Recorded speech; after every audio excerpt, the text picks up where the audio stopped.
Hello नमस्कार दोस्तों, आप सभी का आपके अपने परिवार प्यारे से परिवार सेड़ा क्लासेज में बहुत बहुत स्वागत है।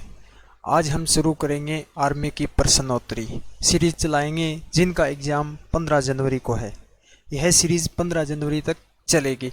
इसमें दिल्ली के 25 प्रश्न होंगे जिसमें 70 से लेकर 100 प्रश्नों तक हम चर्चा करेंगे। तो हमारे चैनल के साथ जुड़े रहिए। अगर आप हमारे चैनल पर नए हैं तो चैनल को सब्सक्राइब करें, शेयर करें और बेल आइकन को दबाएं। चलिए क्लास को स्टार्ट करते हैं। आज का पहला क्वेश्चन है, पानीपत का प्रथम युद्ध कब हुआ? पानीपत की जो लड़ाई है वो पहली कब लड़ेगी? तो इसका सही आंसर होगा 1526 में। पानीपत की आप सबको पता है 3 लड़ाइयाँ थी। पहली लड़ाई है वो 1526 में लड़ेगी और दूसरी जो लड़ाई है वो है 1556 और तीसरी लड़ाई है वो 1761 में लड़ी गई। पहली जो लड़ाई है वो पानीपत की लड़ी गई थी इब्राहिम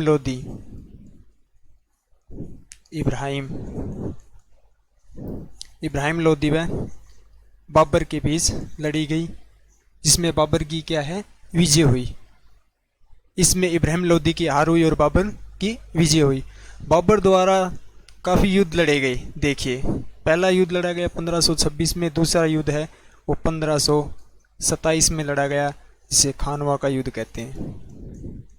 खानवा का युद्ध, ये खानवा का युद्ध है, ये राणा सांगा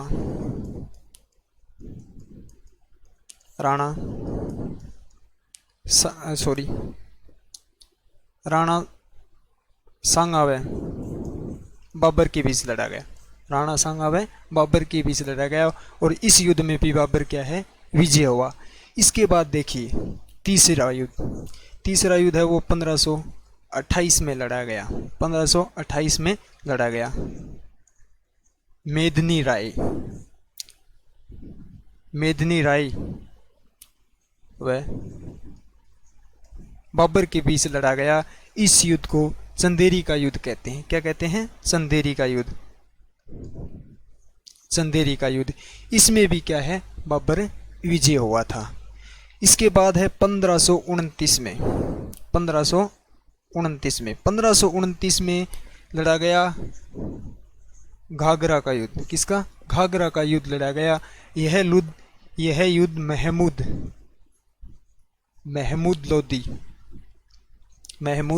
लोदी व बाबर के बीच लड़ा गया और इस युद्ध में भी क्या है बाबर विजय हुआ था।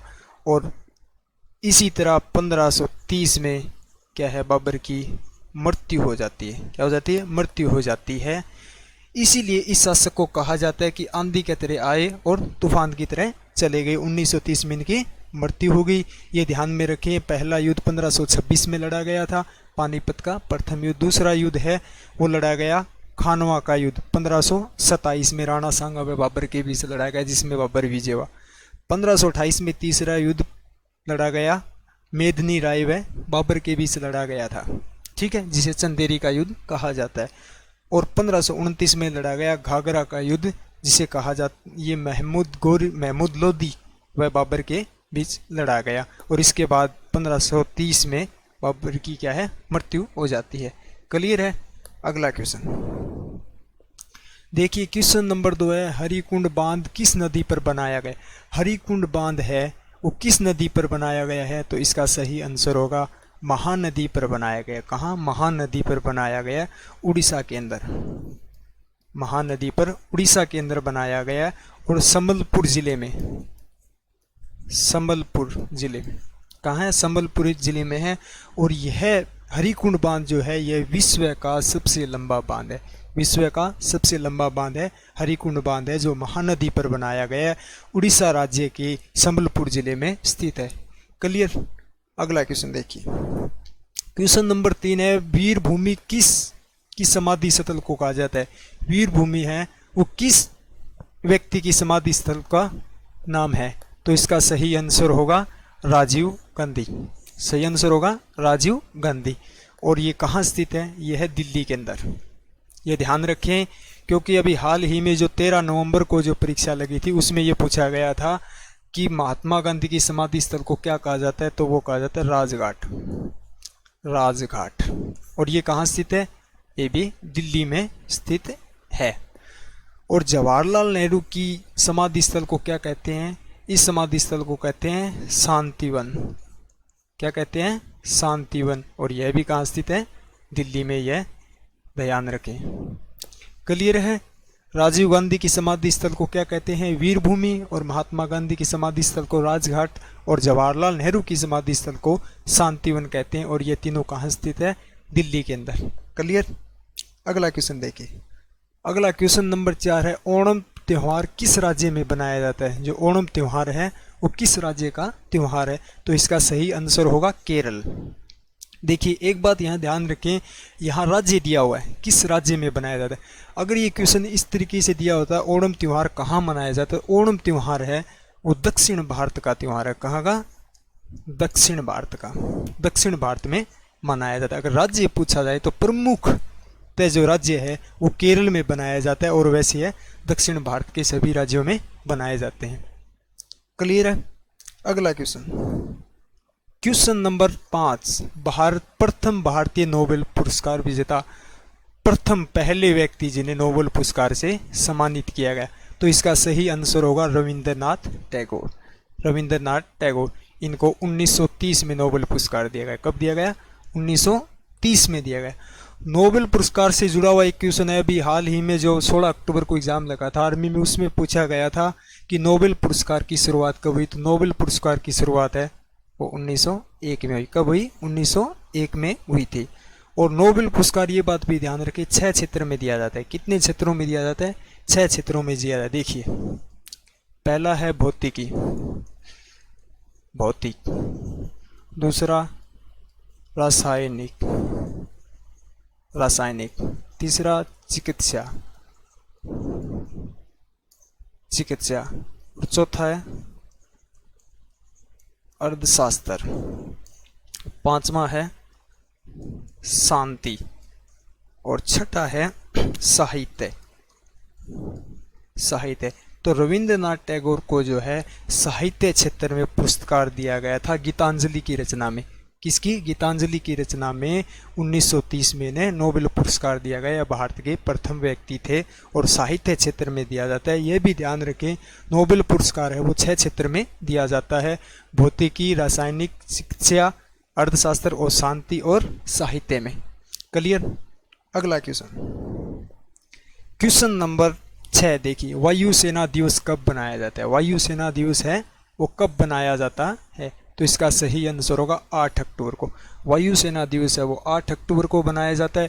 थल सेना दिवस है वो 15 जनवरी को बनाया जाता है। और नौसेना दिवस है वो 4 दिसंबर को बनाया जाता है। ये भी ध्यान रखिए तीनों सेनाओं से क्वेश्चन। और 30 जनवरी को है वो बनाया जाता है शहीद दिवस। क्या बनाया जाता है? शहीद दिवस। ठीक है, देखिए अगला क्वेश्चन, क्वेश्चन नंबर 7 है, सिख पंथ की स्थापना किसने की थी? सिख पंथ की जो स्थापना है वो किसने की थी? तो इसका सही होगा गुरु नानक देव ने। गुरु नानक देव जो थे सिख धर्म के प्रथम गुरु थे। कौन थे? गुरु नानक देव प्रथम गुरु हुए थे, प्रथम गुरु। और बता दें सिख धर्म के 10 गुरु हुए थे। कितने हुए थे? 10 गुरु हुए थे। अंतिम गुरु व 10वें गुरु थे वो थे गुरु गोविंद सिंह। कौन थे? गुरु गोविंद सिंह थे वो अंतिम व 10वें गुरु थे जिन्होंने खालसा पंथ की स्थापना की थी। किसकी? खालसा, खालसा पंथ की, खालसा पंथ की स्थापना की थी 13 अप्रैल 1699 में। सिख धर्म के अंतिम गुरु कौन हो गए? गुरु गोविंद सिंह। और कुल जो सिख धर्म के गुरु थे वो कितने थे? 10 गुरु थे। और 10वें गुरु गुरु गोविंद सिंह ने खालसा पंथ की स्थापना की थी 13 अप्रैल 1999 को। क्लियर है? ठीक है, आगे देखिए। अगला क्वेश्चन है, WHO का मुख्यालय, या WHO की जगह लिखा सके विश्व स्वास्थ्य संगठन मुख्यालय कहाँ स्थित है? तो है जिनेवा।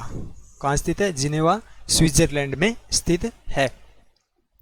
इसकी स्थापना है वो 7 अप्रैल को हुई थी। कब हुई थी? 7 अप्रैल 1948 को। यह भी ध्यान रखिए, कई बार पूछा जाता है कि इसकी WHO की मुख्यालय जिनेवा स्विट्जरलैंड और स्थापना है वो 7 अप्रैल 1948 को हुई थी।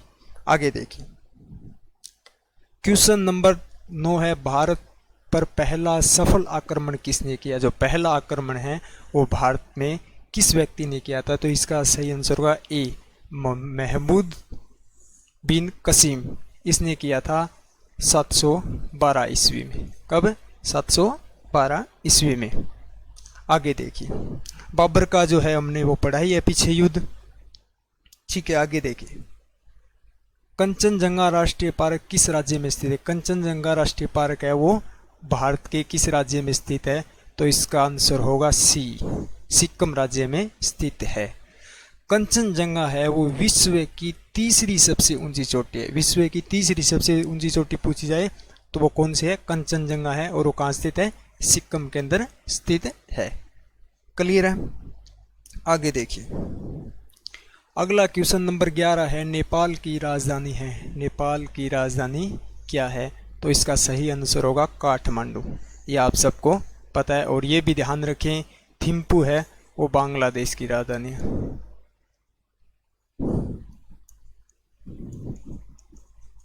बांग्लादेश की राजधानी है। और काबुल है वो पाकिस्तान की राजधानी है। पाकिस्तान की राजधानी है। और बीजिंग जो है वो है चीन की राजधानी। राजधानी से रिलेटेड भी क्वेश्चन पूछा जाता है, पीछे पूछा गया था। क्लियर है?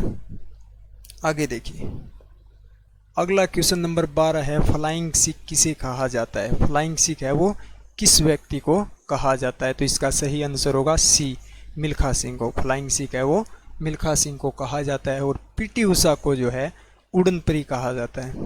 क्या कहा जाता है? उड़न परी। और मेरी कॉम को कहा जाता है सुपर मॉम। ये आप सबको पता है, सुपर मॉम। क्या कहा जाता है? Super mom. और मेजर ध्यानचंद को इसे हॉकी का जादूगर कहा जाता है। हॉकी का जादूगर। ये भी क्वेश्चन आर्मी में बार बार पूछा जाता है। हॉकी का जादूगर किसे कहा जाता है? तो मेजर ध्यानचंद को। और मेरी कॉम को सुपर मॉम के नाम से जाना जाता है। और पीटी उषा को उड़न परी के नाम से जाना जाता है। देखिए अगला क्वेश्चन। अगला क्वेश्चन नंबर 13 है, भारत में सबसे कम लिंगानुपात वाला राज्य है। सबसे कम लिंगानुपात है वो किस राज्य का है? तो वो इसका सही आंसर होगा हरियाणा। देखिए हरियाणा का सबसे कम लिंगानुपात है वो कितना है? 889। और यह 2011 की जनगणना के अनुसार है। क्या है? अब तो काफ़ी आंकड़े हैं वो चेंज हो गए हैं। 2011 की जनगणना के अनुसार कितना है? 889 सबसे कम लिंगानुपात है। और यह लिंगानुपात 1000 पुरुषों पर है। किस पर? 1000 पुरुषों पर 889 महिलाओं की संख्या है। अगर सर्वाधिक की बात करें, सर्वाधिक लिंगानुपात है वो है केरल का। कितना है? 1084। 1000 पुरुषों पर 1084 महिलाओं की क्या है? संख्या है। और यह आंकड़े जो हैं वो 2011 की जनगणना के अनुसार हैं। आगे देखिए, अगला क्वेश्चन नंबर 14 है, राष्ट्रपति बनने के लिए न्यूनतम आयु होनी चाहिए। राष्ट्रपति बनने के लिए न्यूनतम आयु होनी चाहिए वो है 35 वर्ष। ये ध्यान रखें, राष्ट्रपति और उपराष्ट्रपति बनने के लिए 35 वर्ष आयु, और 30 वर्ष है वो राज्यसभा का सदस्य बनने के लिए आयु है वो 30 वर्ष होनी चाहिए। और लोकसभा का सदस्य बनने के लिए आयु है वो 25 वर्ष। क्लियर है? आगे देखिए, क्वेश्चन नंबर 15 है, 4 मीनार ट्रॉफी का संबंध किस खेल से है? जो 4 मीनार जो ट्रॉफी है वो किस खेल में दी जाती है? तो इसका सही आंसर होगा डी, एथलेटिक्स में दी जाती है। किस में दी जाती है 4 मीनार ट्रॉफी? एथलेटिक्स खेल में दी जाती है। आगे देखिए, क्वेश्चन नंबर 16 है, चांदी का रासायनिक प्रतीक है। चांदी का जो प्रतीक है रासायनिक, वो इसका सही आंसर होगा AG, ऑप्शन बी। और AU है ये सोने का रासायनिक प्रतीक है। किसका? सोने का है ये AU। और Na है यह सोडियम का है। सोडियम का रासायनिक प्रतीक क्या है? Na। और Ca है यह है तांबा का, तांबा, Cu तांबा या कॉपर। क्लियर है? आगे देखिए, क्वेश्चन नंबर 17, एक बैरल में कितने लीटर होते हैं? एक बैरल में कितने लीटर होते हैं? तो इसका सही आंसर होगा सी। एक बात ध्यान रखें, लगभग 159 पूछा जाता, लिखा हुआ मिलता है ऑप्शन जो है, और पेपर में भी यही पूछा जाता है। लेकिन एनसीईआरटी की जो बुकें हैं, एनसीईआरटी की बुकें, अगर सही आंकड़े की इसकी बात करें तो इसका सही आंकड़ा है 158.98 लीटर। यहाँ ये बात ध्यान न करें, अगर ऑप्शन में 159 और 158.98 लीटर हो तो सही आंसर इसका ये होगा। क्लियर है? आगे देखिए, प्रकाश का सबसे अधिकतम वेग किस में होता है? जो प्रकाश का वेग है वो सबसे ज़्यादा किस में होता है? तो इसका सही आंसर होगा निर्वात। निर्वात में है प्रकाश का सर्वाधिक वेग होता है। और सबसे कम या न्यूनतम वेग है वो कांच में होता है। किसमें? कांच में या ग्लास भी मिलता है यहाँ पे लिखा हुआ। तो सबसे कम वेग है वो कांच में है, और सर्वाधिक जो वेग है प्रकाश का वो किस में है? निर्वात में। क्लियर है? आगे देखिए, क्वेश्चन नंबर 19 है, ये गलती से लिखा गया, मैग्नेटाइट किसका अयस्क है? मैग्नेटाइट किसका अयस्क है? तो इसका सही आंसर होगा लोहे का। किसका है? लोहे का। आगे देखिए, क्वेश्चन नंबर 20 है, रतौंधी रोग किस विटामिन की कमी के कारण होता है? रतौंधी जो रोग है वो किस विटामिन की कमी के कारण होता है हमारे शरीर में? तो वो विटामिन ए की कमी से होता है। किसकी कमी से? ए की कमी से होता है। और विटामिन बी की कमी से है एनीमिया रोग होता है। एनीमिया रोग है वो विटामिन बी की कमी से होता है। और विटामिन सी की कमी से है हमारे सक्रिय रोग होता है। क्या रोग होता है? सक्रिय रोग है वो विटामिन सी की कमी से होता है। और विटामिन डी की कमी से है रिकेटस रोग होता है। रिकेटस। विटामिन डी की कमी से रिकेटस रोग होता है। विटामिन सी की कमी से सक्रिय रोग होता है। विटामिन बी की कमी से एनीमिया रोग, और विटामिन ए की कमी से रतौंधी रोग होता है। ये भी ध्यान में रखें। क्लियर है? आगे देखिए, क्वेश्चन नंबर 21 है, पानी से बर्फ बनना परिवर्तन कहलाता है। पानी से बर्फ का बनना परिवर्तन है वो भौतिक परिवर्तन कहलाता है। ऑप्शन नंबर बी राइट होगा इसका। वो देखिए, अब इसको पानी से बर्फ में परिवर्तन कर सकते हैं और बर्फ से पानी में परिवर्तन कर सकते हैं। जैसे मोमबत्ती का जलना, मोम को हम दोबारा फिर उसी पदार्थ में परिवर्तन कर सकते हैं। मोमबत्ती के जलने के बाद दोबारा उसी मोमबत्ती को मोम में परिवर्तन हो जाता है। इसी तरीके उसी पदार्थ को बार बार परिवर्तन में लाया जाता है। उसको क्या कहलाते हैं? वो भौतिक परिवर्तन कहलाते हैं। और रासायनिक परिवर्तन देखिए, रासायनिक परिवर्तन वो होते हैं जो दो पदार्थों से में एक पदार्थ से अनेक पदार्थ का निर्माण करते हैं। जैसे लकड़ी का जलना, लकड़ी के जलने के बाद कोयले का निर्माण होता है। दूध का खट्टा होना, दूध का खट्टा होने के बाद क्या दही का निर्माण होता है। उसी प्रक्रिया में हम वापस उसको परिवर्तन नहीं कर सकते। उसको क्या है? रासायनिक परिवर्तन कहते हैं। क्लियर है? आगे देखिए, क्वेश्चन नंबर 22 है, उदासीन घोल का पीएच मान कितना होता है? जो उदासीन घोल होता है उसका पीएच मान कितना होता है? तो इसका सही आंसर होगा 7। वो देखिए, जैसे पीएच स्केल है, पीएच स्केल होता है ये 0 से लेकर 14 तक होता है। 0 से लेकर 14 तक यहाँ होता है 7। 7 जो पीएच मान होता है वो उदासीन होता है। क्या होता है? उदासीन होता है। और 7 से अधिक प्लस वो क्षारीय होता है। क्या होता है? क्षारीय होता है। और 7 से कम से अम्लीय बोलते हैं। क्या बोलते हैं? अम्लीय बोलते हैं। और 7 जो पीएच मान होता है वो होता है उदासीन होता है। क्लियर है? आगे देखिए, क्वेश्चन नंबर 23 है, कार्बन का अवरूप है। कार्बन का जो अवरूप है वो हीरा भी है और ग्रेफाइट भी है। तो इसका राइट आंसर होगा सी दोनों। देखिए आगे देखिए अगला क्वेश्चन। अगला क्वेश्चन नंबर 24 है, वायुमंडल में कितने प्रतिशत नाइट्रोजन होती है? यह क्वेश्चन अभी जो 13 नवंबर को एग्जाम लगा था उसमें पूछा गया था। इसका सही आंसर होगा 78%। हमारे वायुमंडल में है वो नाइट्रोजन की मात्रा 78% होती है। और 0.03% है वो कार्बन डाइऑक्साइड होती है। क्या होती है? Carbon dioxide. कार्बन डाइऑक्साइड क्या होती है? कार्बन डाइऑक्साइड की मात्रा कितनी होती है? 0.3%। और 21% है वो हमारी होती है वायुमंडल में ऑक्सीजन। ऑक्सीजन। ये ध्यान रखें, 78% नाइट्रोजन होती है और 21% ऑक्सीजन होती है और 0.03% है वो कार्बन डाइऑक्साइड है हमारे वायुमंडल में। क्लियर है? आगे देखिए, क्वेश्चन नंबर 25 है आज का हमारी क्लास का अंतिम प्रश्न। मछली श्वसन लेती है, तो मछली है वो किससे श्वसन लेती है? वो लेती है गलफड़ों से। किससे लेती है? गलफड़ों से श्वसन लेती है। इसका राइट आंसर यह होगा। तो आप सभी का बहुत बहुत धन्यवाद हमारी वीडियो को देखने के लिए। वीडियो कैसी लगी? उम्मीद करते हैं आप सबको अच्छी लगी होगी। और अगर आप हमारे चैनल पे नए हैं तो चैनल को सब्सक्राइब करें, शेयर करें और बेल आइकन को दबाएं। धन्यवाद।